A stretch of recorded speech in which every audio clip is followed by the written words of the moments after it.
Hey there. Thanks for tuning in to the Daily Space Weather. We've got a new sunspot. Recently rose, produced the largest flare in quite some time.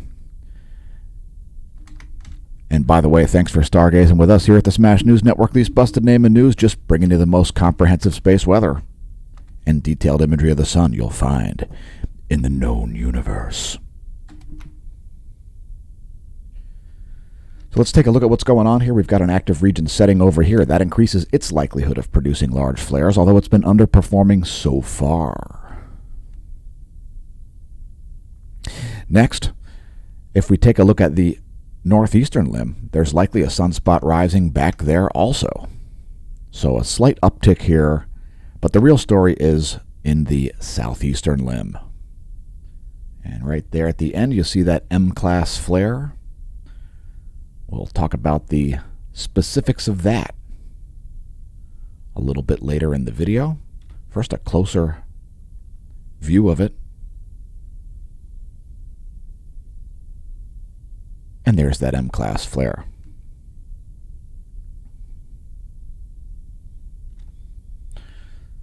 So again, we've got a large sunspot, actually two significant sunspot groups here setting in the west.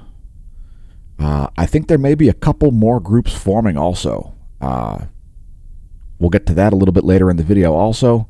Briefly, we're going to show you the SDO colorized magnetogram. These are yesterday plus today. The initial videos that we showed you were 24-hour videos. We may have a series of small sunspots, especially forming in the southern hemisphere. So again, we're going to show you closer up imagery of that. And if you haven't checked out the links below the video, check out the links. Today's featured product is the Croissant Earth Society. Yes, so we like to make products that make everybody angry. So this is the kind of product that should anger flat earthers, sphere earthers, and just generally all earthers. Yes, we've decided to make a product that's highly offensive to everybody that we can possibly offend. And actually today I'm wearing a different product. It's the Fauci Fraudster Face of Evil shirt. And I've actually got my foot on the Fauci Face of Evil bath mat right now. So anyway, again, Croissant Earth Society is today's featured product. You can get it in socks. You can get a tapestry. If you'd like to create a studio with a background of the Flat Earth Society, yeah, we've got a tapestry for you.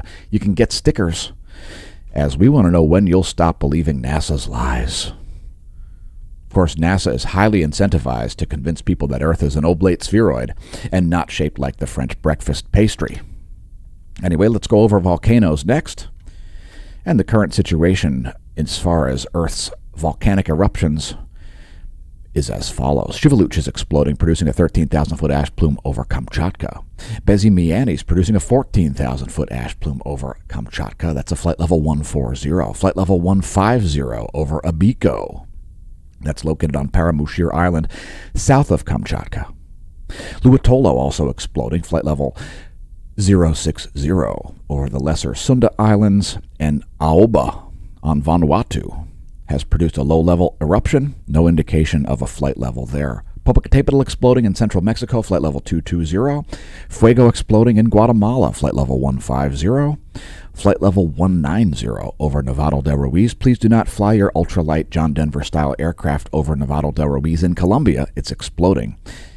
It's producing a 19,000-foot plume of volcanic ash. Sangay in Ecuador, volcanic ash not observed. Don't assume it's not erupting. And if you are going on a volcanic vacation, leave your vault pole at home. Don't pole vault the caldera. Last but not least, Sabancaya exploding in Peru, flight level 230. And let's take a look at earthquakes. There was at least one very interesting one, likely felt in both Tulsa and Oklahoma City. So there's that 4.2 magnitude earthquake that happened there. And drop us a line if you felt that quake. Allow me to vanish. There you go. There is the earthquake map. That 4.2 came in at 8:57 Universal Time this morning, so quite recently there. A 4.2 strikes Tulsa and Oklahoma City. Anyway, we normally only report 5s, but that's kind of an odd one, so we figured we'd briefly mention it. So looking at Quakes over a 5 magnitude here. There was a 5.2 in Indonesia. That was at 0 dark 32 early this morning on April 6th. There was also a 5.1 at the East Pacific Rise there, west of South America. That was at 3:21 this morning. Nicaragua had a 5.1. That was at 6:39 this morning. And also we saw a quake in Kansas there, a 3.2. Drop us a line if you felt that one, and let's get back to space. And we've got an SDO calibration maneuver here, covering up some of our data. Unfortunately, the SDO occasionally has to make sure that it's perfectly centered on the solar disk so that it's not clipping portions of the image.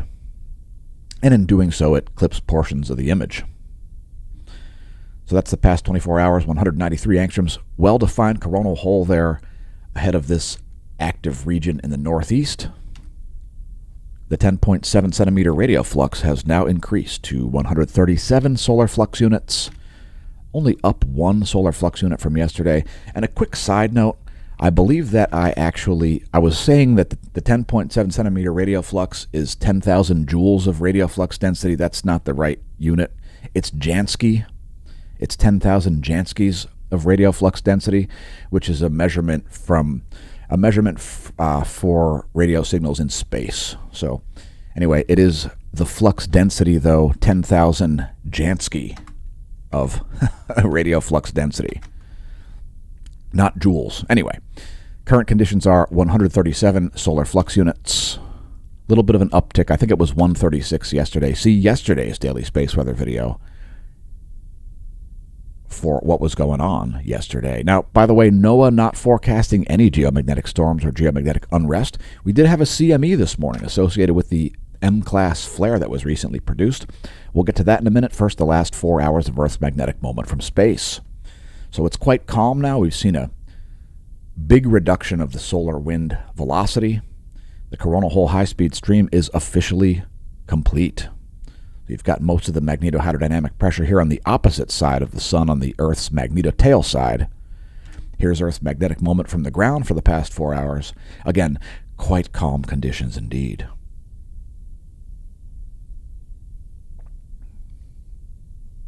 This is showing you magnetic flux density. The units there are nanotesla.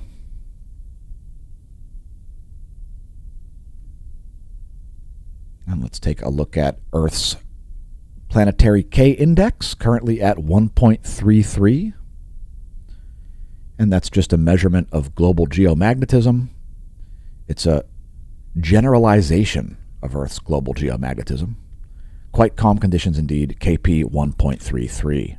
Next, we'll go look at the real-time solar wind, which is measured out at Lagrangian point 1, the gravitational equilibrium point about 1 million miles from the Earth. So from there, the sun's only about 92 million miles. And here are the measurements from the Discover spacecraft. Current conditions are, at least the latest conditions listed here, are about 4.2 protons per cubic centimeter for the solar wind density. Solar wind speed here dropping below 400 kilometers per second to 385 kilometers per second. And we'll look at magnetic data next. There are your GOES magnetometers, seeing a little smoother readings there as expected by our regular viewers. And let's take a look at the heliospheric current sheet. Earth has recently passed into a North Pole current sheet, depicted here in green. We covered it on yesterday's video. That's your top view ecliptic plane field plot. And I would note that there is still a lot of North Pole magnetism at the North Heliographic Pole, depicted as this green blob here, indicating that we've got a long way to get to solar maximum. As I know, there may be some channels that you might be watching that are telling you that you're already at solar maximum. This is not the case.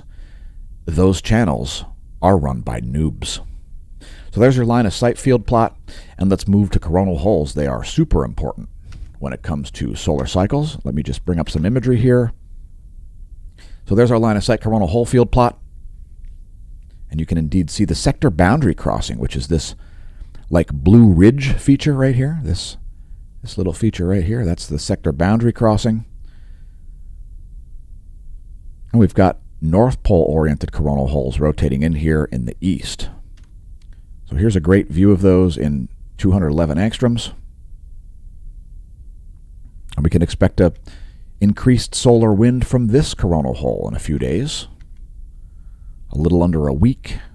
We can expect to see some effects from that. And you can expect to see these other coronal holes become more well-defined. So this one down here, this is North Pole oriented. There's another one up here that's North Pole oriented. So we could have some significant upticks in space weather as a result of those high-speed streams. Next, looking at sunspots. And we'll have at least one named group today for sure. This group down here, it'll probably be called 3271. But there may be a few groups ahead of it also. So let's take a look here at the past 24 hours. There is your SDO continuum. And let's get a little closer here, as there may be some new sunspots here. So let's see.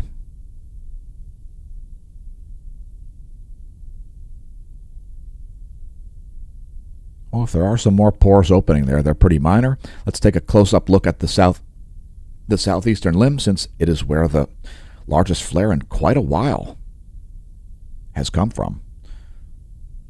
So there's that new sunspot. It's certainly beta gamma class already.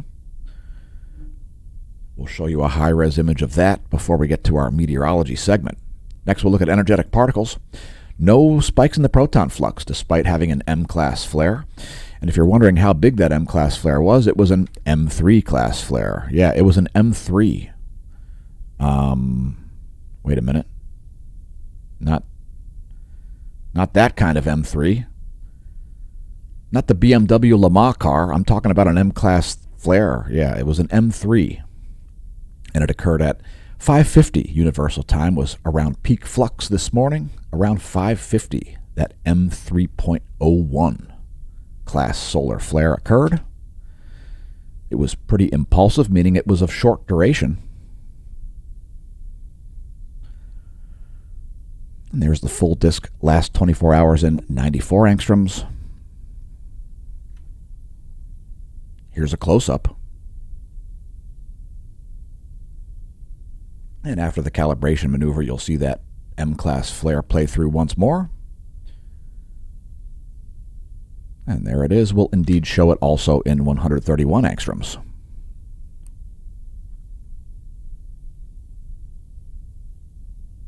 Ooh, that was sweet.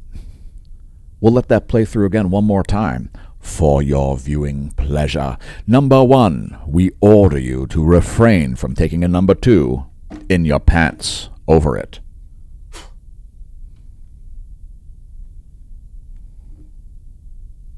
The sun is not going to kill you. All right, let's take a look at what's going on overhead. This is Lehigh Valley. We are located in Lehigh Valley, Pennsylvania in the United States. And we're coming at you from before dawn this morning. And I believe we're in full moon day now, as the moon is just setting. And if you're up before dawn, you may see Saturn being chased across the ecliptic by the sun. And let's do a solar system forecast. So Jupiter showing up in coronagraph imagery right now. You can see it is at conjunction or opposition or whatever astrologers call it. Let's show a 1-week forecast. Here's where things will be in a week. We'll be moving from third to last quarter. That's where things will be on April 13th. And let's take a look at coronal mass ejection, since we had one. You're probably wondering if it's earthly directed. That's yesterday's imagery.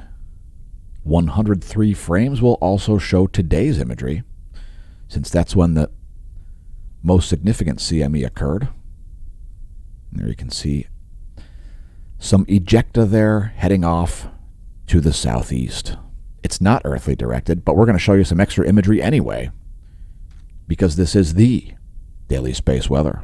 So we'll show you the view from Stereo A and Soho Lasco C3. Stereo A depicted here on the left, Soho Lasco C3 and Jupiter depicted there on the right.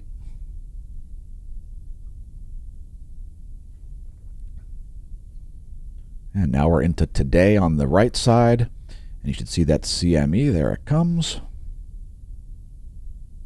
It looks like the coronal mass ejection happened before the flare, which was at peak flux around 5:50 universal time. Anyway, here's a 24-hour video. You've got SDO 304 angstroms there in the middle. And then you've got the Soho Lasco C2 in red, C3 in blue. Let's get a little closer.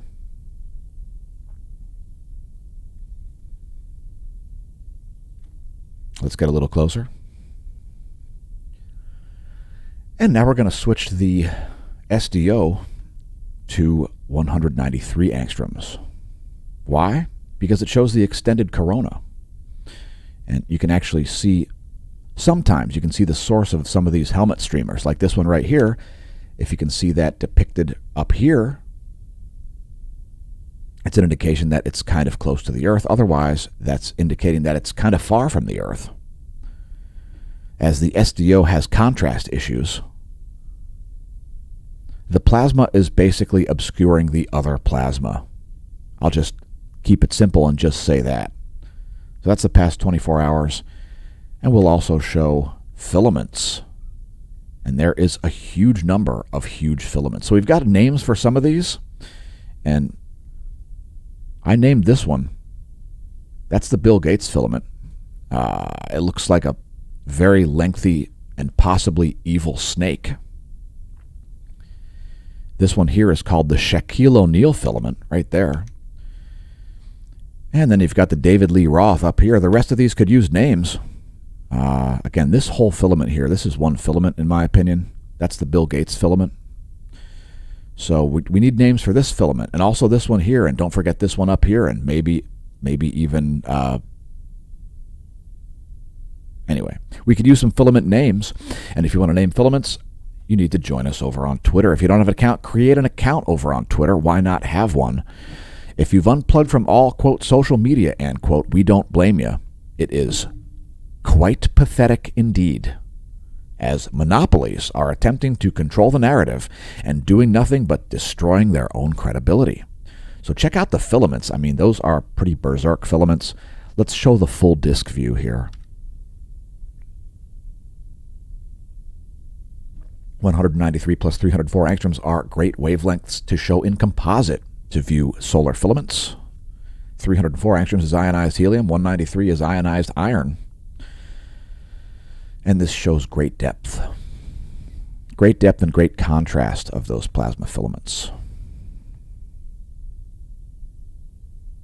So it looks like the CME might have actually come from this area right here. It was part of the Bill Gates filament ejecting, which is probably why it occurred before the M-class flare. That's simply what's occurred. And let's move on to look at the last couple of hours. That was a 24-hour video. This is about a 2.5-hour video from the Go 16 SUVi. It's what we typically stream from the Twitch channel.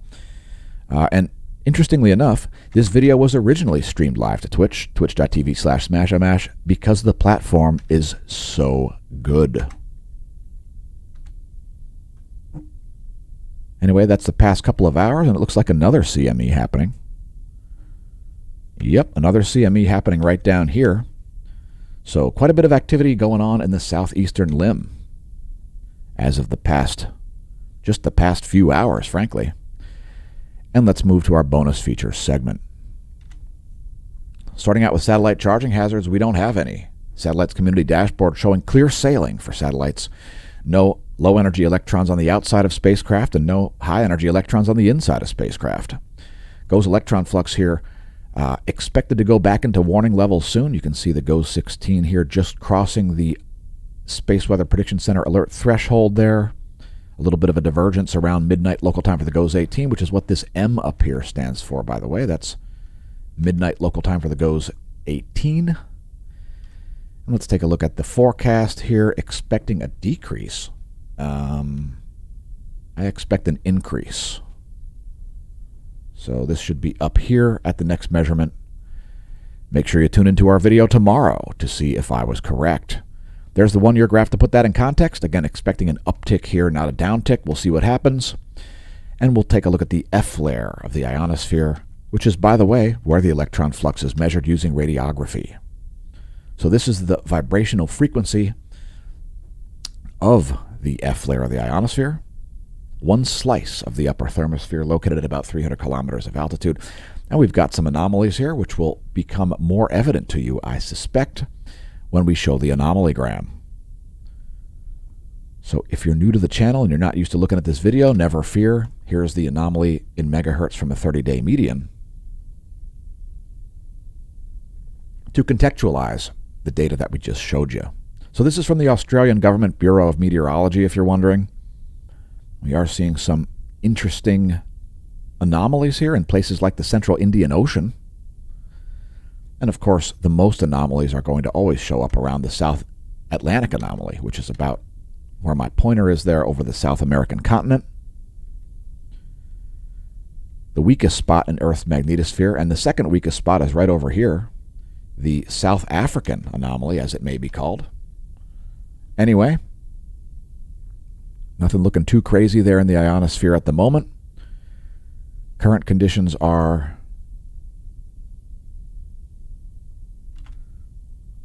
there's 1030 Universal Time ionogram and 1030 Universal Time anomalygram.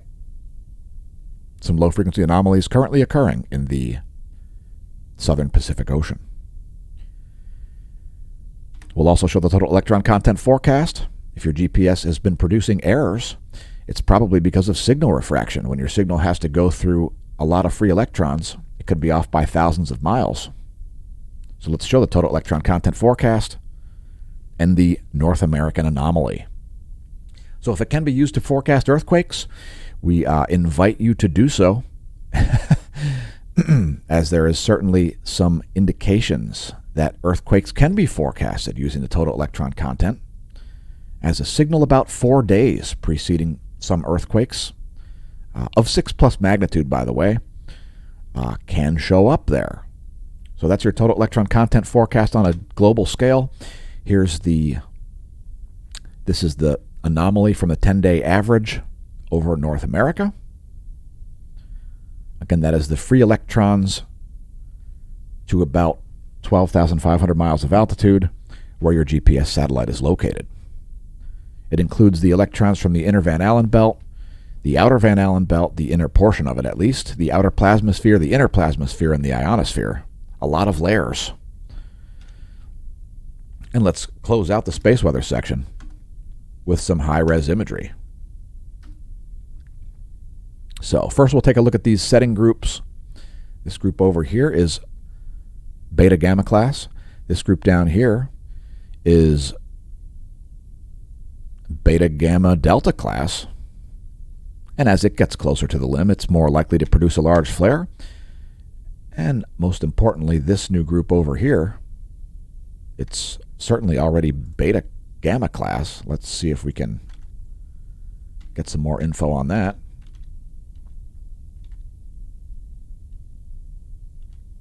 We've got a South Pole umbra up here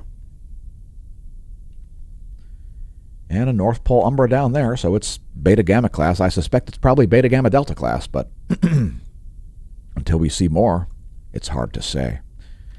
And let us know in the comments if you think this is a sunspot rising up here or just an active region known as a plage.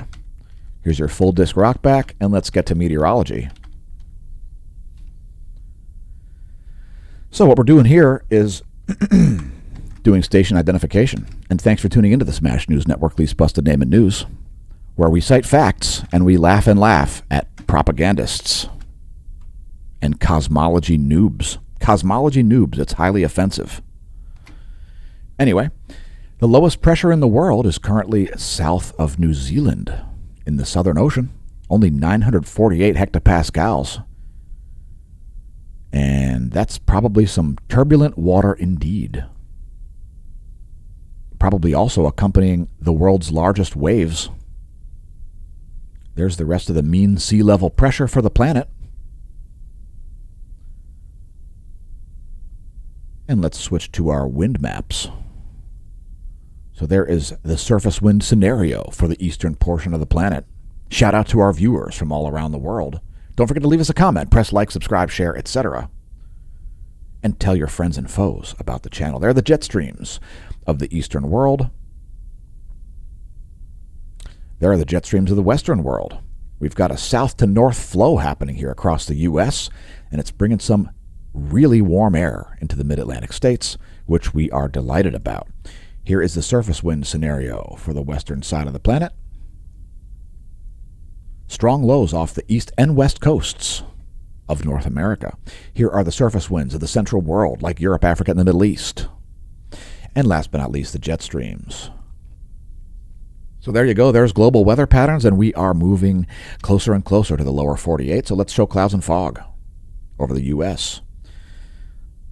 and South America and parts of the Pacific Ocean, like the Galapagos.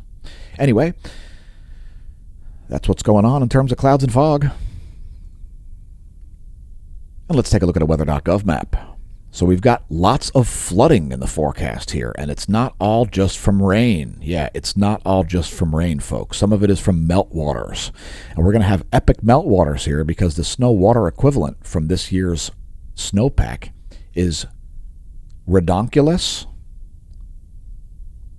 So these hydrologic outlooks up here, these are from melting snow. Avalanche warnings in parts of Idaho and Utah also. If your location's lit, click your location. Those are too many counties for us to cover. And let's look at some forecasts. So first, pressure and precipitation.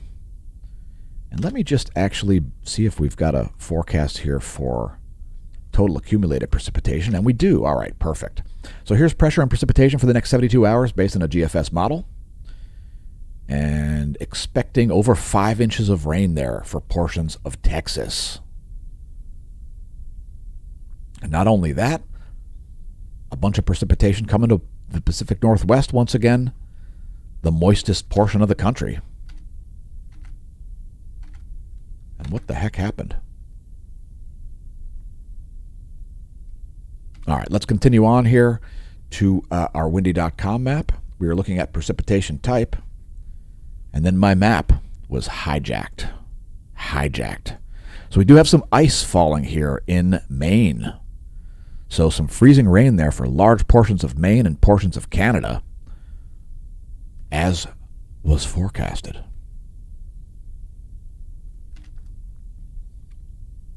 Anyway, we're going to look at lightning next. And we've had some heavy lightning. Dag. Heavy lightning there stretching from southern Texas up into Tennessee. And of course, additional tornadoes have occurred in the past 24. It's been pretty disastrous, and expect plenty of more disasters coming. Again, massive flooding coming from snowmelt, especially west of the Mississippi and the western Rockies and so on. Places like California, Washington, Oregon, Idaho, Montana, Utah, Nevada, all expecting massive flooding. So we've got some quite active thunder cells here north of Houston and east of San Antonio. Major thunder there. These type of storms could produce damaging wind and hail. So please be aware of the location of that. Next time you hear thunder, check out lightningmaps.org. It could save your you-know-what. And we don't have any official affiliation. Perhaps that's something we should get on the cycling jerseys. And by the way, if you're in the market for a bike, why not head to theveloshop.net? Yeah, theveloshop.net. It's my personal UCI trade team. I'm not the general manager of the team. That's run by the shop owner, Becky Quinn. And if you do give them a call or anything like that, make sure you tell Becky that Dan sent you. Yes, we're on a first-name basis. Anyway, let's close things out here with some additional data. Here is the U.S. Doppler radar map. And we're not going to worry about the full 50-state view too much here. We're going to focus on the lower 48 view. Here's a brief zoom in on these strong storms. So there's going to be some training here because you've got the storms following this same path. So there's going to be some areas that are going to get kaplastered here, and they're already getting kaplastered. And then they're going to get recaplastered and recaplastered and recaplastered. Kaplastered. Yeah, that's one of the many words that we've made up on the channel. And by the way, if you'd like to invent new terms, make sure you go join us over at smashamash.com/forum. We've been authoring new words like shartlighting and sharticle. Have you been writing a bunch of sharticles? Please delete your YouTube channel today. So there's the U.S. Doppler radar map. Here is, before we close things out, don't forget our affiliate. Yeah, our affiliate, Hemp Lucid. So if you want to improve your health with some CBDs,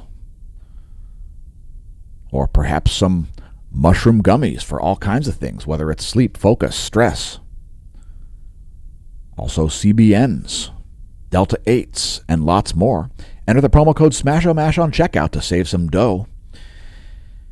Or just visit the link below the video or on our homepage. And welcome to the Neo-Renaissance, by the way. SmashOmash.com is the homepage, the official homepage of the Smash News Network, least busted name in news. So help us out with clicks if you're unable or unwilling to open your cobweb-encrusted wallet and drop us a few bucks per month by becoming a member of the Smash Team. SmashOmash.com/Smash Team. Thanks especially to our Gold and Silver Smash Team members, as these videos are more likely to continue to exist as a result of your support. SmashOmash.com/Smash Team is the official subscription services site of the channel. And nice, my browser just took a dump. So that's happened a few times here, and we're going to bring it back up because, well, I wanted to show you the current situation for for clouds and fog, as well as water vapor over the U.S.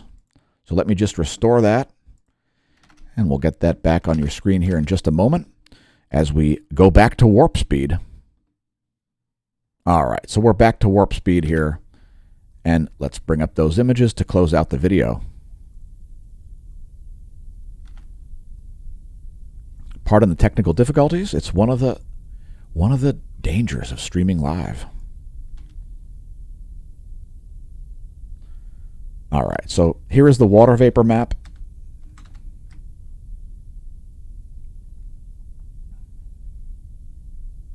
You can see it's basically an atmospheric river there stretching all the way from Mexico to Ohio. Again, don't forget to visit our links, SmashOmash.com and the Hemp Lucid links. Spectacular products there.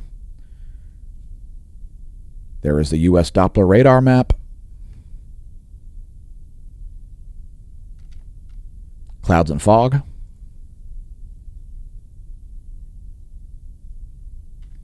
And we'll close out the video with water vapor.